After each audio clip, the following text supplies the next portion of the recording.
Hey guys, in this video, I'm talking about my experience with bunion surgery. So before I got this surgery, I looked all over social media for people's experiences, and it was very helpful to see, and actually there wasn't a ton out there. So I was like, you know what? After I'm all healed up, I'm gonna make a video about my experience to just kind of share that and have that information out there. There are actually several different kinds of bunion procedures. I had what's called an Austin Bunionectomy, which I will talk about more later. Maybe 4-ish years ago, I started having a lot of pain in my left foot.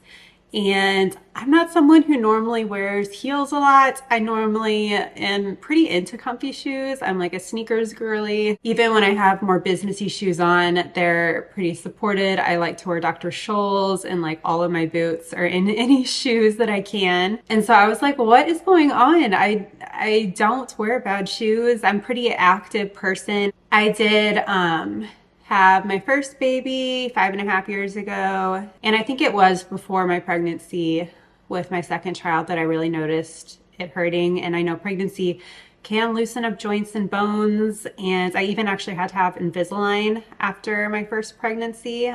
So my bones obviously got a little loose from pregnancy.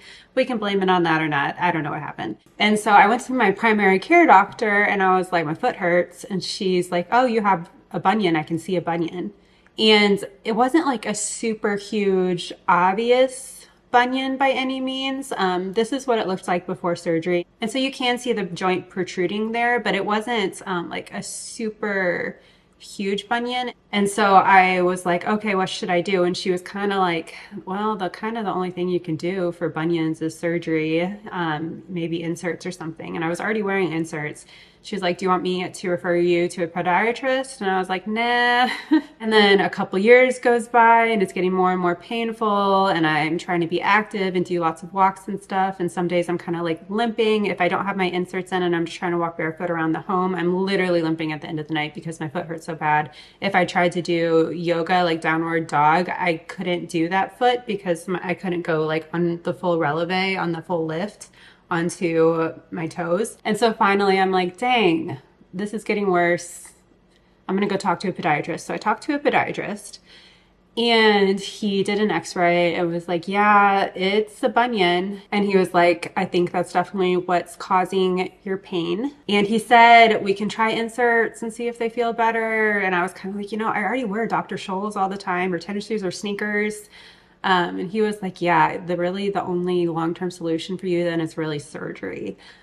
And so I thought about it kind of long and hard. I was like, you know what? I'm only in my, early 30s. I don't want to have to deal with this the rest of my life. I have really good insurance right now. My mother-in-law said she would watch the kids for a few days. And I was like, maybe I just want to knock this out and get this better. And then like my foot will be better the rest of my life. That was honestly kind of my thinking. And so I talked about it to my doctor and he was like, yeah, I think that's a good idea. And then his clinic ended up closing. So I went to another podiatrist and I was like, oh, okay, well, it's kind of good to get two opinions. And so that podiatrist kind of said the same thing. He was like, the only solution here is surgery, like long-term solution. And I was like, I don't want to wear fancy inserts the rest of my life. That just didn't feel like a very good solution to me. And like I said, I like to do yoga and take long walks and be active and stuff. So I was like, I think I'm just going to bite the bullet and do this surgery. And so I tried to do my research and everything. The type of surgery I had was an Austin Bunionectomy. For this procedure, the surgeon makes a cut in the foot, cuts a V-shaped notch in the bone, repositions and straightens the toe, puts a couple screws in there, and then uses stitches to sew you back up. So this is what surgery was like. I got to the hospital with my husband early in the morning. I got called back, hooked up with an IV. The anesthesia nurse was really sweet because I told her that I'm prone to nausea. And so she even gave me a nausea patch that I wore on the back of my ear actually for a week. And I do think that really helped because normally I'm very nauseous from anesthesia. The doctor came over and signed my foot that was going to get surgery, which I thought was funny because can you imagine waking up and they like did surgery on the wrong foot? I'm sure it's happened. So he signed my foot. I turned to my anesthesia nurse and I was like, I'm feeling a little nervous. And she was like, I got you. And then I like go black and don't remember anything. So she did. She helped me out there. And then I remember waking up. I felt no pain. I had an oxygen mask still over my face, and my nurse noticed I was awake and she came over and took it off. And she asked me how I was doing. My husband got brought back. My doctor also mentioned that when he opened me up, I had a huge cyst in there. He said a nickel-sized cyst that we weren't aware of. Cysts, I guess, don't show up on x-rays. They would only show up on MRIs. And I was a little taken back by that. I was like, okay, was that causing my pain, having that big cyst in there? And he was like, oh yeah, I was probably adding to it, definitely. And so I'm like, man, I don't know, if I like would have had all of that information before my surgery, I might have been like, just take the cyst out and don't break my bone and let's see if I'm better. I don't know. I don't know if that would have helped. But I was like a little taken back when I heard that. I'm glad he obviously took care of the cyst while he was in there for the bunion surgery. And I think it's for the best that it all got done. But I was surprised by that, and I didn't know that that was really a possibility. My foot was all bandaged up and had a surgical shoe on it. This is what a surgical shoe looks like. So I didn't have the like great big boot or anything, and this is all I had. And my doctor was actually like, you can put minimal weight on it. So if you need to, like today, walk to the bathroom or something, do minimal walking, like you can kind of try to just like mainly walk on your heel a little bit. I was taken to the car. I got home. I actually did walk kind of like on my heel to get to bed, propped it up, went to sleep. That whole day actually went really well. I was like maybe a little loopy from anesthesia. The nausea was not bad at all, thanks probably to that patch. I think they gave me some nausea medicine too, which is great. I was able to eat a little, kept my foot propped up, got some ice, but the pain was like not bad the actual surgery day. Now, starting at like midnight to 3 a.m. and I did take my pain medicine. They gave me a narcotic pain medicine, and so I took that before bed just to be like, I'm like, the pain's probably going to start soon. And I woke up around like 2 or 3 a.m. like, oh, I'm starting to really be in pain. And I took another one. I don't remember if I was taking 1 or 2 pills, but I think it was 2. And then if you don't need it, you can take 1. So then I took some more then, and when I woke up like for good for the day at like 7 a.m., I was like, oh man, this is excruciating. And so I took more medicine and it was painful, bad. So like I went through over the next like 2 or 3 days, I would try to be really good about taking my pain medicine, and then I'd usually be like up an hour watching TV or eating something or whatever. And then the pain medicine would make me so sleepy that I fall asleep for a couple hours, and then I'd be awake and then I'd take it. And I was just kind of like, I was in bed doing that cycle, and I'd kind of been looking forward. I'd be like, oh, I can just like watch some shows on Netflix and stuff. And like I did, but I was in so much pain. It was like not fun. Also, so my doctor had said, you can probably just walk on it, just, walk on your heel, like it would be okay. So days like the day after surgery till day like 3 or 4, I was in excruciating pain. I could not put any pressure on it those days. Some sweet friends brought over some crutches, and I borrowed those crutches for a couple of days just so that I could like get to the kitchen and the bathroom and stuff.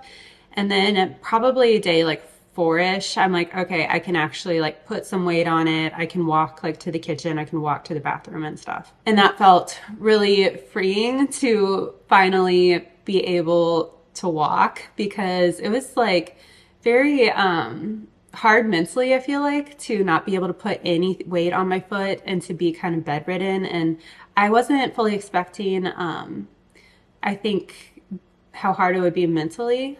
I haven't had like a big surgery like this before.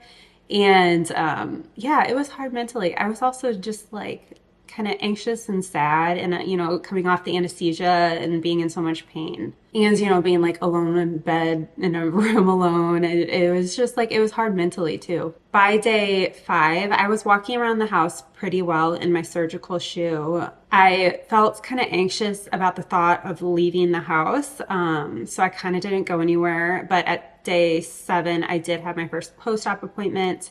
I went to my doctor, they did an x-ray, it looked pretty good. So that was encouraging. I went home and I just continually got better. I think week 2, I was more and more confident walking around the house for longer periods. I would sometimes have to stop because my foot would be throbbing and I need to put it up. So I tried to just be intuitive with my body. I did go to the DMV before the surgery and get the handicap sticker, which I'm so glad I did. I was like kind of insecure about doing that and I wasn't sure I would use it, but it was so nice to have if I had to like go to the grocery store to pop in something real quick. Like I really couldn't walk for very far or very long, or even just like going to church. I really wanted to go to church after like 2 weeks, but if I had to walk from the back of the parking lot to the church, like it would have been so excruciating and I would have to stop and everything. And I mean, it's church. So like I probably could have like rolled down the window and told the traffic guy that like I have a foot problem. But I had the sticker up, so they just put me to the front. And I really needed it. And I wanted to go to church. So that was really nice to have. By week 3, I was maybe a little more confident getting out of the house. If I needed to go somewhere with my kids or something.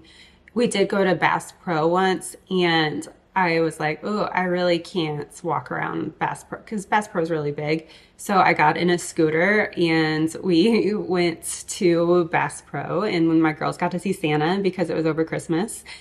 And so, I mean, this was humbling, but I'm so glad that these things are in place for those of us that need it. I feel like I've walked past the scooters that are in the front, so, you know, like a million times and never thought twice. Of course, like if anybody was driving in a scooter, I would move over so they had enough room, or like if they needed help getting checkout or whatever. But I didn't think twice about it. And then I have surgery and then I'm someone who needs it, which, you know, I was really grateful we had those things. And I'm really grateful that they have temporary handicap stickers for people who, like me, have a surgery where they need it.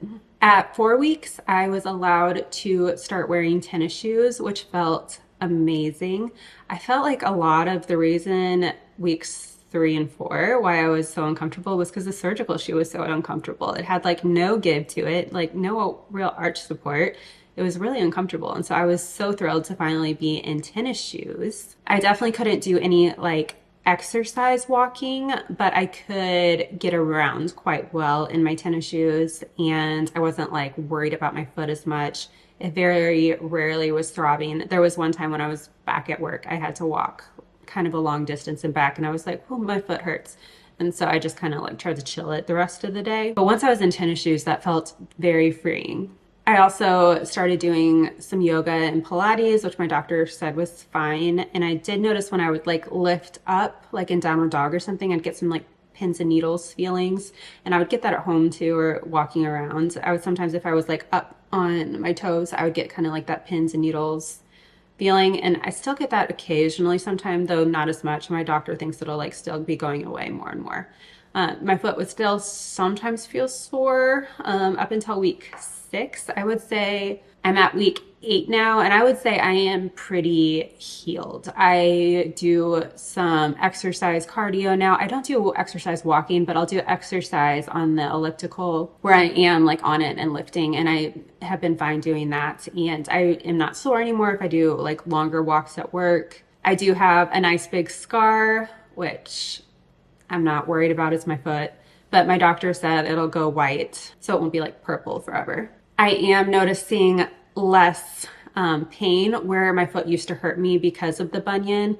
So I can lift up onto my toes during Pilates and yoga now that I'm at 8 weeks and the pins and needles feeling kind of went away. I think that was just kind of like the nerves getting used to it.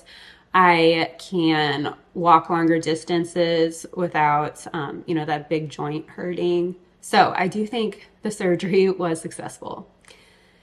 My overall thoughts were, now that I'm at the end, I'm glad it's done. I am glad I did it like now, and I can hopefully go the rest of my life with a better feeling foot. Would I do it again? It was just so painful that first week, and this was all harder than I thought it'd be. And I did know it would be hard, but it was really hard physically and mentally. I am glad it's done. I am glad I did it, but it was hard. Okay, I think that's it for my video, but if you have any questions for me, feel free to put them in the comments. I love to chat with people in the comments. If you found this video helpful, I would love if you gave it a thumbs up and also subscribe to my YouTube channel. Thank you so much for watching, and I will see you at my next one.